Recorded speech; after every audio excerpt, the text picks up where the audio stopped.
Welcome to the story. Don't forget to like, subscribe, and support me. Beneath the cold, indifferent cosmos, humanity stood on the brink of a new era. Earth, with its depleted resources and burgeoning population, was no longer enough to sustain the aspirations of its inhabitants. The quest for a new home had driven the finest minds of the age to search the stars, to seek out a world that could offer a future. Among these pioneers was Dr. Alan Hayes, a man driven not by the need for adventure but by the hope of survival, a hope rooted in the fertile soil of a distant planet known as Perpetua, a world bathed in the light of three suns. Alan's life had been defined by loss. The passing of his wife and daughter during the Earth's last great famine had left him hollowed, a man whose grief had been turned into a fierce determination to prevent others from suffering the same fate. As an agricultural scientist, he had spent years working to genetically modify crops to survive in Earth's increasingly hostile climate, but the task had proven Sisyphean. No matter how many new strains he developed, the planet's failing ecosystems and relentless climate change outpaced his efforts. It was in this despair that the opportunity to join the Perpetua expedition presented itself, and Alan seized it with both hands. Perpetua, a planet discovered on the far fringes of known space, orbited within a stable tri-star system. This rare alignment provided constant daylight, a feature that intrigued and excited scientists, particularly those like Alan, who saw in it the potential for unprecedented agricultural bounty.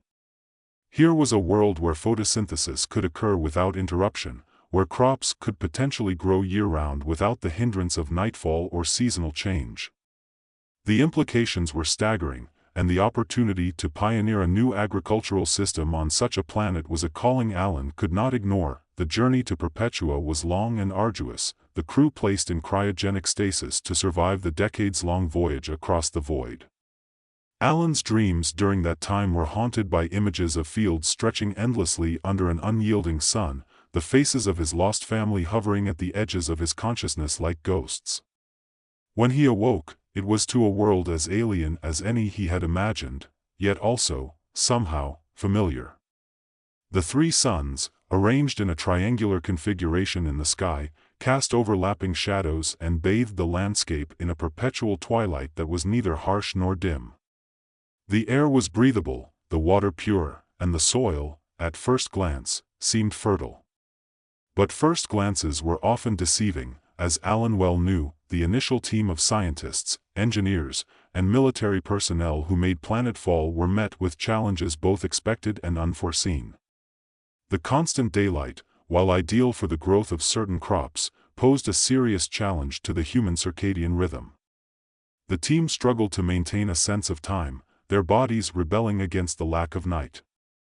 Some fell into deep depressions, others into mania, their minds frayed by the relentless exposure to light. Alan himself felt the strain, his thoughts drifting to the void left by his family's absence, but he forced himself to focus on the task at hand. There was work to be done, and it was a labor of survival, not just for him, but for all of humanity. The soil on Perpetua, while rich in nutrients, contained trace elements that were toxic to most Earth crops. The plants Alan had brought with him withered and died within days of being planted, their roots unable to draw sustenance from the alien Earth. It was a bitter blow, but not an unexpected one. Alan had prepared for this possibility, bringing with him a vast library of genetic material and the tools to create new strains of crops tailored specifically to Perpetua's unique conditions.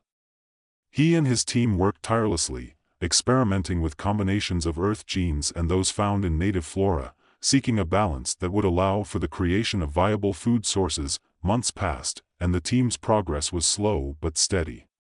Alan's first breakthrough came in the form of a hardy root vegetable, a hybrid of Earth potatoes and a resilient Perpetuan plant that thrived in the planet's acidic soil. It wasn't much, but it was a start. The crop's success gave the team renewed hope, and soon other hybrids followed, grains, fruits, and vegetables that could withstand the harsh soil conditions while benefiting from the constant sunlight. These plants grew faster and larger than their Earth counterparts, their yields astonishing in both quantity and quality.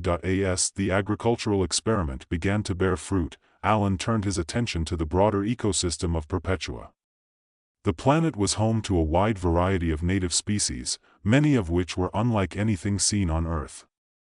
Some of these creatures posed a threat to the burgeoning colony, their territorial instincts leading to clashes with the human settlers. Others, however, presented opportunities.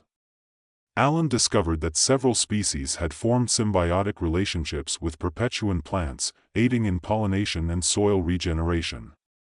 By studying these interactions, he was able to incorporate native organisms into the colony's agricultural systems, creating a balanced and sustainable ecosystem that benefited both the crops and the colony as a whole. Among the most remarkable discoveries was a plant the team dubbed lumen flower.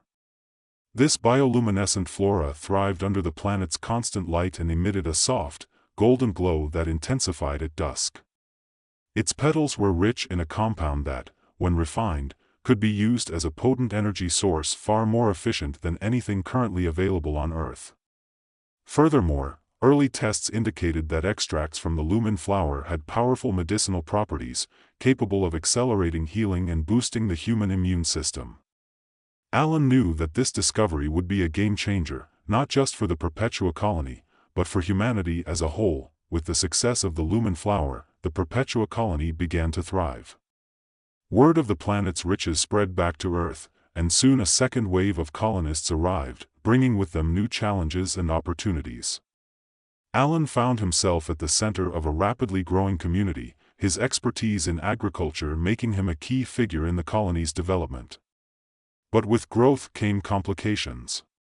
The influx of new settlers strained the colony's resources and infrastructure, and the challenges of adapting to Perpetua's environment persisted. Alan's role expanded beyond that of a scientist. He became a leader, a reluctant one at first, but necessity forced him to take on responsibilities he had never sought. He worked closely with the colony's administrators to ensure that the agricultural systems could keep pace with the growing population.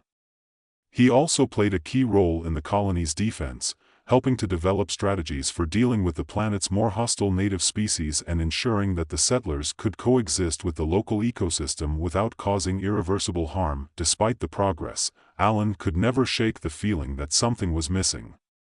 The lumen flower, for all its potential, was a reminder of what he had lost, a light in the darkness that could never fully illuminate the void left by his family's absence.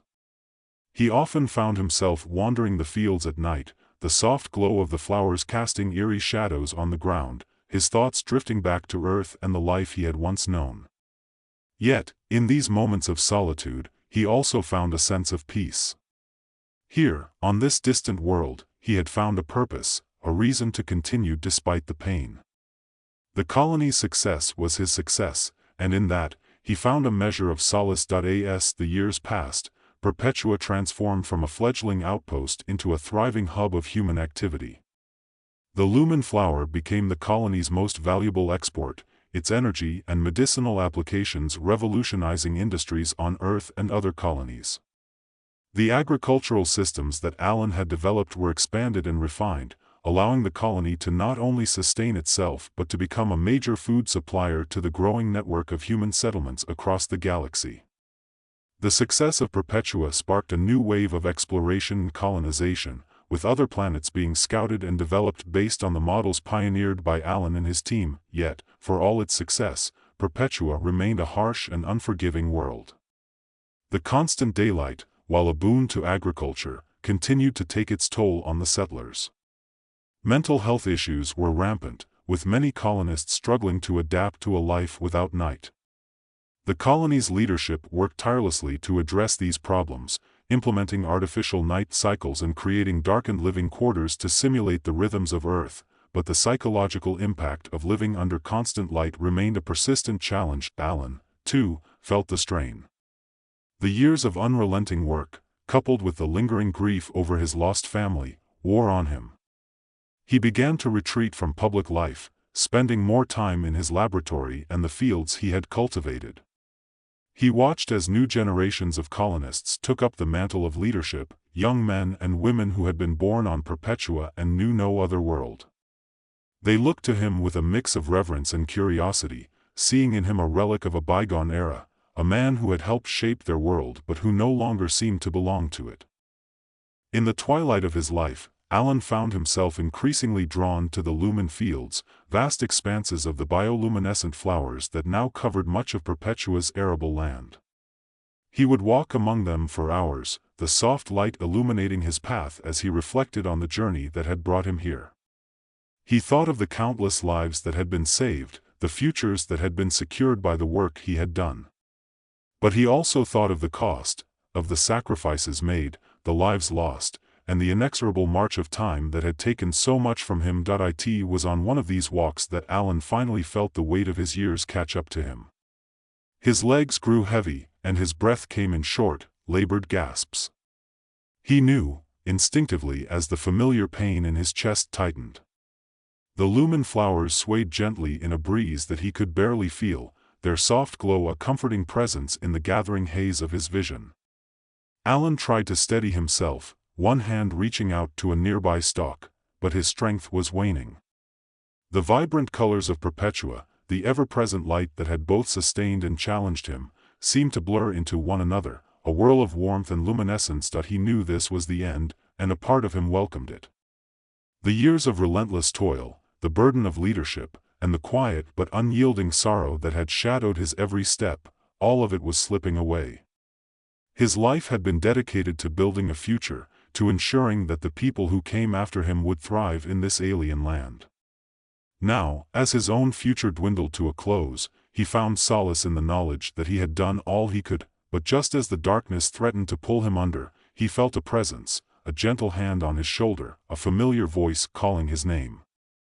It was faint at first, like an echo from a dream, but it grew stronger, more insistent. Alan blinked, his vision clearing slightly, and he turned his head to see a figure standing beside him, silhouetted against the glowing field. "Alan, it's time," the voice said, soft and comforting. It was Maria, his daughter. She was as he remembered her, full of life and with that same warm smile that had always brought him peace. But how could this be? She had been gone for so many years, lost to the harsh realities of a dying earth. And yet here she was, as real and vivid as the flowers around them. "Maria." His voice was weak, barely more than a whisper. "Yes, Dad, it's me." She knelt beside him, her touch as warm and real as it had ever been. "You've done so much, more than anyone could have asked of you. But now, you need to rest." "It's okay, I'm here." Alan's mind struggled to comprehend, to reconcile the impossible with the undeniable. Was this death, or some final mercy granted to a man who had given everything for a cause? He wanted to speak, to ask the questions that lingered on the edge of his consciousness, but the effort was too great. Instead, he simply nodded, a weak but contented gesture, and allowed himself to be led. The field around them seemed to glow brighter, the lumen flowers' light intensifying as Maria helped him to his feet.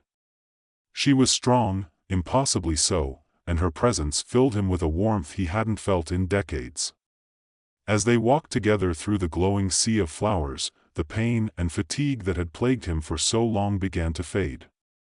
In its place was a profound sense of peace, of completion. "Is this real?" he asked, his voice stronger now, as if her touch had infused him with new life. "It's as real as it needs to be," Maria replied, her tone gentle yet firm. "You've given everything to Perpetua, to the people here. You've earned this rest. But you also need to know that your work will continue. They'll carry on what you started." Alan smiled, the words a balm to his weary soul. He had always feared that his efforts might be in vain, that the challenges of Perpetua would prove too great for those who came after him. But hearing this from Maria, whether she was a dream, a vision, or something more, reassured him in a way nothing else could. They walked on, the landscape shifting around them in subtle, almost imperceptible ways. The endless daylight softened, giving way to a warm twilight that Alan had never experienced on Perpetua. The light was golden, suffused with the glow of countless lumen flowers, and the sky above them was filled with unfamiliar constellations. It was beautiful, more beautiful than anything he had ever seen. "Where are we going?" Alan asked, the question more out of curiosity than concern. "Somewhere you can be at peace," Maria said. "Somewhere you can rest." Alan nodded again, feeling a deep sense of acceptance. For so long, he had carried the weight of responsibility, the drive to succeed for the sake of others. But now, with Maria by his side, he felt that burden lifting. He had done his part, and it was time to let go. They came to a place where the flowers grew taller, their light casting long shadows that danced in the gentle breeze. Maria stopped, turning to face him, and in her eyes, he saw not just his daughter but a reflection of everything he had fought for, life, hope, and the future. "This is where we say goodbye," she said, her voice tinged with both sadness and joy. "But don't worry. You'll never be alone. What you've built will live on, and so will you, in every seed, every flower, every person who calls Perpetua home." Alan felt tears welling in his eyes, but they were tears of release, not sorrow. He reached out to Maria, his hand trembling, and she took it in hers, her grip as strong and reassuring as it had ever been. "Thank you, Maria," he whispered, the words carrying the weight of a lifetime. She smiled, that same radiant smile that had always filled him with warmth. Then, as gently as she had appeared, she began to fade, her form dissolving into the light until she was one with the field, with the flowers, with Perpetua itself. Alan stood alone, but not lonely, in the twilight of this new world. He looked out over the fields he had nurtured, the land he had helped transform, and felt a deep, abiding peace. The lumen flowers swayed in the breeze, their light a constant, comforting presence. And as the last vestiges of his strength ebbed away, he knew, with absolute certainty, that he had done enough. He lay down among the flowers, the soft earth cradling him as he closed his eyes. The world around him grew quiet, the light dimming to a gentle glow that matched the steady rhythm of his slowing heart. Alan Hayes, the man who had brought life to Perpetua, who had turned a barren world into a thriving home for humanity, took one last breath and let it out in a sigh of contentment. And then, there was only light. As the light enveloped him, there was no pain, no fear, only a sense of floating, as if he were being carried by the very essence of Perpetua itself. Alan's consciousness, no longer tethered to his failing body, seemed to drift into the expanse around him, merging with the glow of the lumen flowers, with the energy that permeated the planet. He felt himself becoming part of something greater, something vast and timeless. It was as if the world was welcoming him, embracing him into its fold. The vibrant life force of Perpetua surged through him, connecting him to every living thing on the planet. He could feel the pulse of the crops he had nurtured, the roots stretching deep into the soil, drawing sustenance from the earth. He sensed the heartbeat of the colony, the people whose lives he had touched and shaped, their hopes and dreams entwined with the land they now called home. But there was more, something deeper, more ancient. As Alan's awareness expanded, he became attuned to the rhythms of Perpetua itself, the primal energies that had shaped the planet long before humanity's arrival. He felt the slow, deliberate rotation of the world, the gravitational pull of its three suns, the ebb and flow of its oceans and rivers. And beneath it all, there was a hum, a low, resonant frequency that seemed to emanate from the very core of the planet. Alan realized that this was the essence of Perpetua, the force that sustained all life on the planet. It was a presence, neither sentient nor indifferent, but simply there, a constant, unfathomable energy that had existed for eons and would continue to exist long after humanity had moved on. In this moment of pure awareness, Alan understood that he had become a part of this cycle, his life and his work now woven into the fabric of the planet. As he floated in this state of connection, time lost all meaning. There was no past, no future, only the eternal now, a continuous flow of existence. The concerns and struggles that had once defined his life seemed distant, almost insignificant in the grand scheme of things. He was at peace, content to simply be, to exist as part of the greater whole. Yet, even in this state of transcendence, a part of Alan remained tethered to his humanity. The memories of his life, of his work on Perpetua, were still there, like faint echoes in the back of his mind. He remembered the faces of the people he had worked with, the challenges they had overcome together, the moments of triumph and despair. He thought of Maria, of the life they had shared on Earth, of the loss that had driven him to this distant world. And he thought of the future, of the generations yet to come who would inherit the world he had helped to build. Gradually, the sensation of floating began to change. The light around him grew warmer, more intense, and he felt a gentle pull, as if he were being drawn back to the surface. The hum of the planet's energy grew louder, more insistent, and he realized that Perpetua was not done with him yet. There was still something he needed to do, some final task that awaited him. Slowly, Alan's consciousness began to coalesce, the formless energy taking shape once more.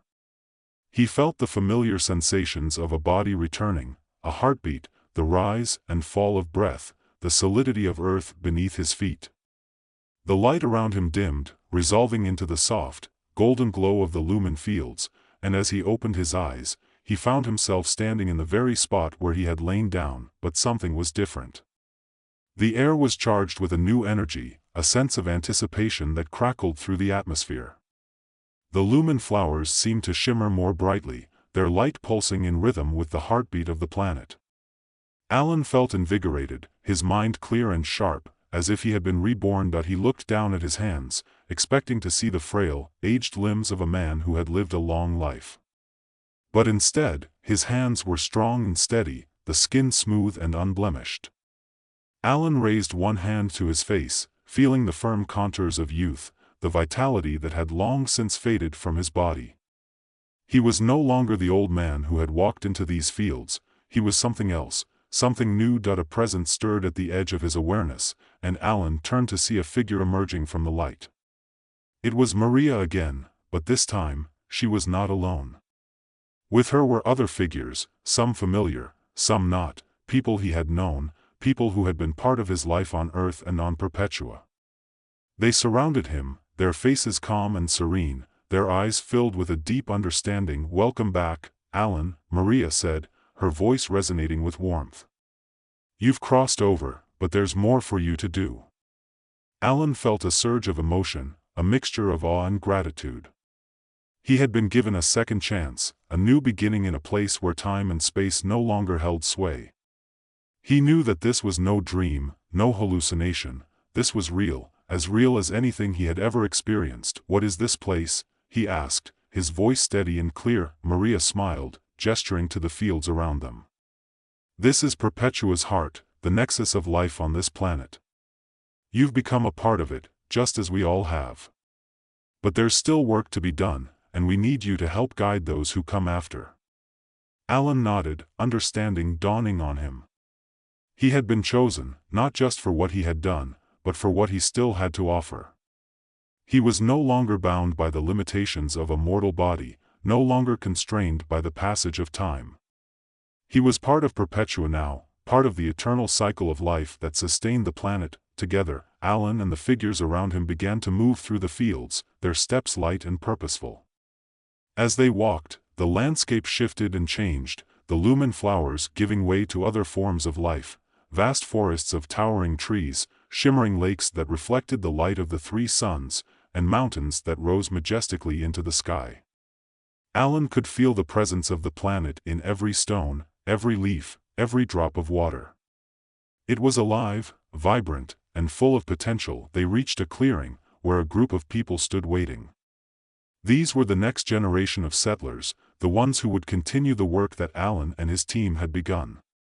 They looked to him with a mixture of awe and respect, their faces lit by the glow of the lumen fields. Alan stepped forward, feeling a deep sense of purpose. He knew what needed to be done, the path that lay ahead.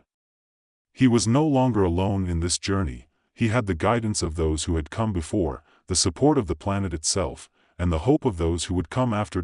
As he began to speak, his voice carried with it the wisdom of a lifetime, the knowledge of a world that had been transformed by his efforts. The settlers listened intently, their eyes bright with determination. They were ready, and so was he. Together, they would continue the journey, building a future on Perpetua that would endure for generations to come. The work was far from over, but Alan knew, with absolute certainty, that they would succeed. And as they set off toward the horizon, the light of the three suns shining down upon them, he felt a profound sense of peace and fulfillment. The future was bright, and it was theirs to create.